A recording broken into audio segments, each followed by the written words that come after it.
corner. There's that familiar Kazakhstan flag just coming in ahead of Valentina Khalizova.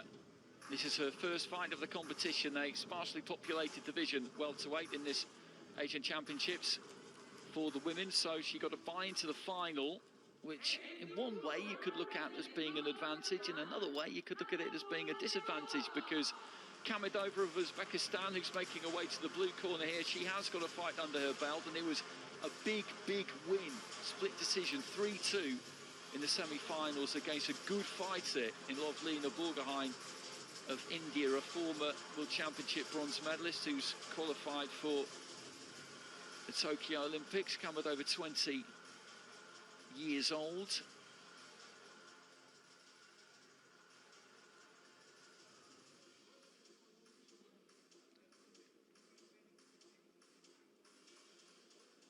I think that's exactly the question, and it's too easy, Andy, isn't it? When there's been a hard, close fight, it's too easy to use that as a down player, as a marker of critique or criticism. That when actually that could be a positive. You've been road tested. You've come through it, and maybe learn from the experience, get better from it. So yeah, open to interpretation. That maybe we're going to get a clue. But it's a good matchup. This, looking forward to it. So Khalizova in the red, boxing for Kazakhstan. Khamidova of Uzbekistan in the blue, and Kazakhstan have swept almost everything before them in these finals so far. And Khamidova just looking aggressive there, just walking across to the centre of the ring and letting her hands go. And she continues to do exactly that, the fighter in blue. Technique looks a little bit ragged at times.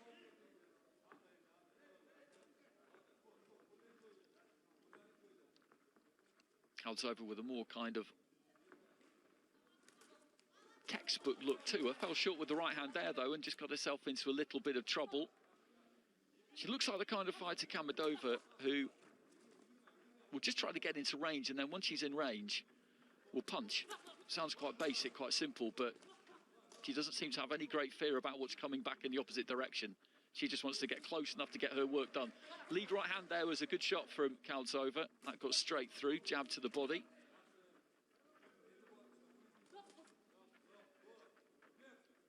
Well, essentially, Andy, I mean, more so in the old days with computer scoring, but it is still basic maths when it comes to boxing. If I land more punches than you, I'm going to win, or should do.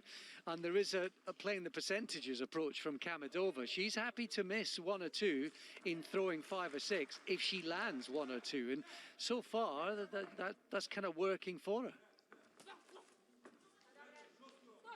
Absolutely, we saw a similar kind of thing, didn't we, in that final between NAVBAKHOR and Kushta. Kushta, the more correct fighter, the better balanced fighter, the easier fighter on the eye. NAVBAKHOR threw more punches, sometimes a little bit clumsy, but got through with enough of them to win the fight. There's that lead right hand again there, though, from Khalizova. That's twice now that's got through and just caught Khamidova, who just didn't seem to see it coming at all. And those are eye-catching punches, easy to see. You can see the reaction when the head snaps back. Lead left hand just got through there for Khalizova as well, who, as the round progresses, is maybe just coming to terms a bit more with this kind of marauding style from Khamidova. That's an excellent jab, isn't it? And she's just maybe got her mojo, her rhythm. I suppose the danger for, if you're Khalizova, you know that if you miss, you're going to be made to pay, because your opponent Khamidova is going to throw 3, 4, 5 in quick succession. So you just have to make sure, you have to commit and be accurate. You can understand why she might have been a little hesitant, maybe just overwhelmed in the first 30 or so seconds. But things have settled down now, and the jab is working particularly well.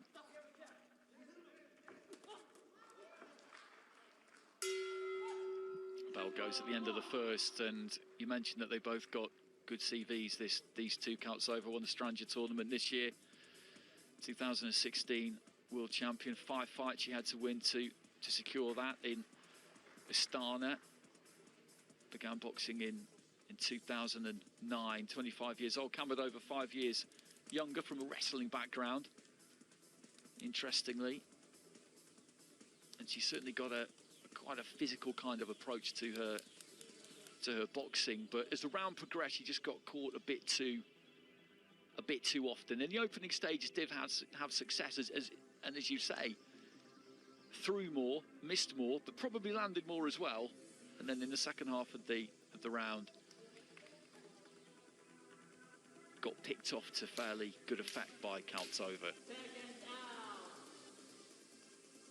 Yeah, it was kind of technique over effort and industry, wasn't it, ultimately? It looked as though Khalzova started to work things out. But as we've seen throughout the evening, the gap in between rounds affords an opportunity. And so far tonight, the play has changed one way and another. So into the second round, Valentina Khalzova of Kazakhstan in the red. NAVBAKHOR KHAMIDOVA of Uzbekistan with that big win over Lovlina Borgohain of India in her semi-final. She's in the blue.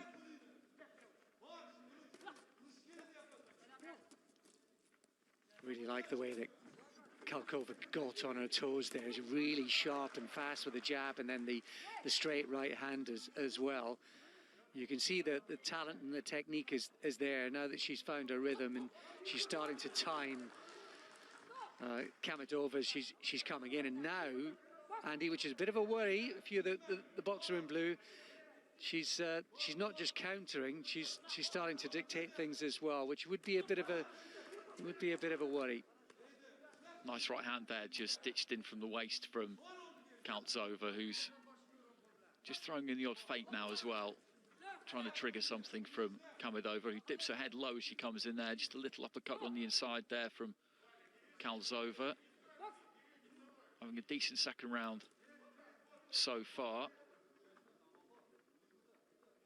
Khamidova just slightly more circumspect now, not quite so keen to close that gap as quickly and let those hands go.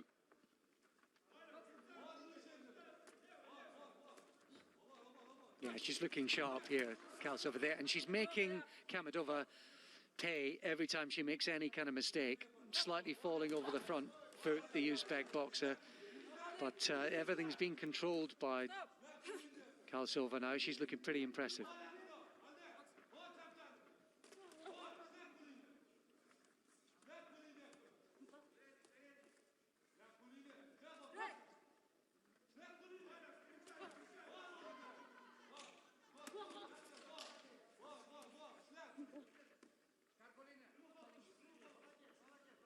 Slightly unusual this event this time around in the current circumstances, Andy. Generally, you know, to get to winning the gold medal, you might have had 3 or 4 fights already. You can really work yourself into a tournament through performances. And in this event, some of the weight classes, they might only be having one, 2 fights en route to the final. So that can be positive in terms of freshness. It also, for some fighters who maybe thrive on busyness and competition, and something of a hindrance. And I think we saw that, didn't we, in the opening minute maybe of round 1. It took Khalzova a little bit of time to kind of compute this rugged, quite route 1 approach from Khamidova. It's not like she won't have seen it before. These are experienced fighters. They've seen most styles. But I think for that reason, maybe it would just take you a little bit of time to hit your stride. But I think she did so in the second half of the first round, and then continued that in the second round there. Khamidova will keep coming, that's for sure. But you're right. We're still in a very unusual place globally, and it's great to see this competition happening. It really is. It would be more deeply populated, these weight divisions, under normal circumstances. Landed a few right hands there, Khamidova, but again, the kind of quality work seemed to come from that lady Valentina Khalzova. You can see why she's won all those national titles. You can see why she's bagged a world crown as well. A world crowns, I should say.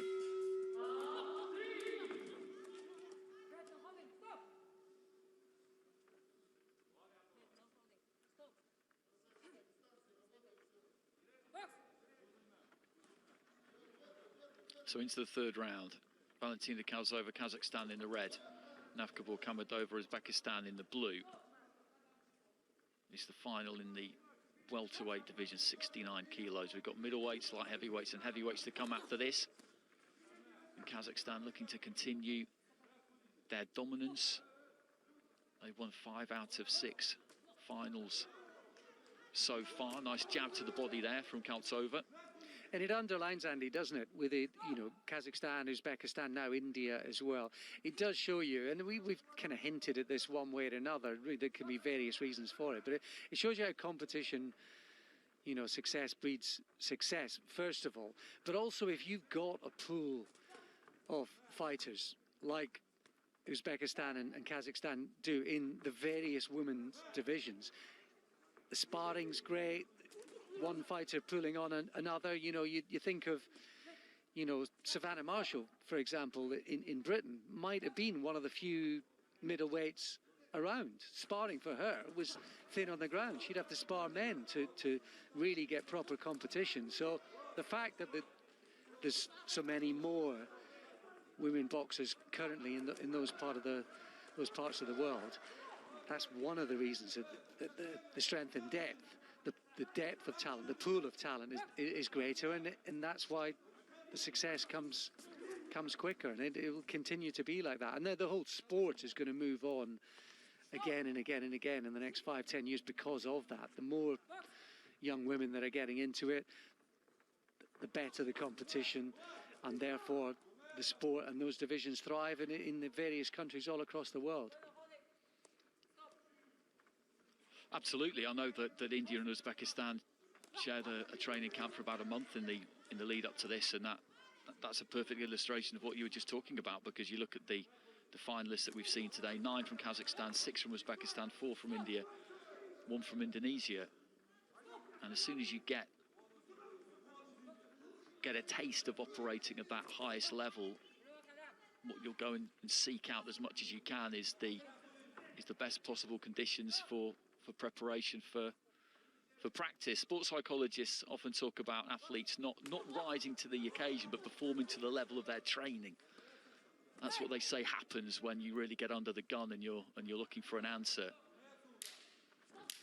Just falling short with the left hand there and the right as she tried to move in. Khamidowa into the final knockings of round 3. Khazzoova looking to launch a right hand there, and she seems happy as she heads back to the red corner. There was a slight celebration though also from Khamidowa as she walked back to the blue corner, but for us watching on, pretty clear over the course of that 3 rounds who was the more technically correct and more gifted fighter, if you like, but that's not always enough to win. Khazzoova, though, I think has demonstrated over those 9 minutes that she deserves to get the decision here. Yeah, the gap wasn't perhaps as obvious in the final round. They looked like they were both tiring, but looks like we're going to get that decision.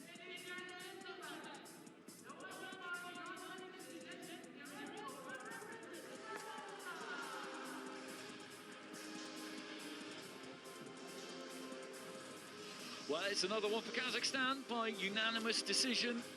And 4 scores rather, of 30 points to 27, so that translates as 3 rounds to 0. The other one was 29-28, so 2 rounds to 1, and that was a good display from Khazzoova. Hasn't been called into action in the competition until today, but then after possibly a little bit of a slow start in those opening 30 seconds, she just had a look at Khamidowa and figured out the best way forward. And early on, that single lead right hand did well for her. And it's another gold medal for Kazakhstan. And this is turning into some evening for them so far. 6 out of 7, with a couple more still to come. Although no Kazakh representative in the middleweight division anymore. Uzbekistan and India are going to be boxing off for that gold medal in our next contest.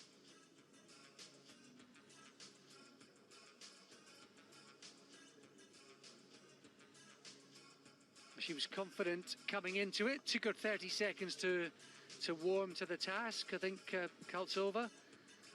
But once she found her groove and her rhythm,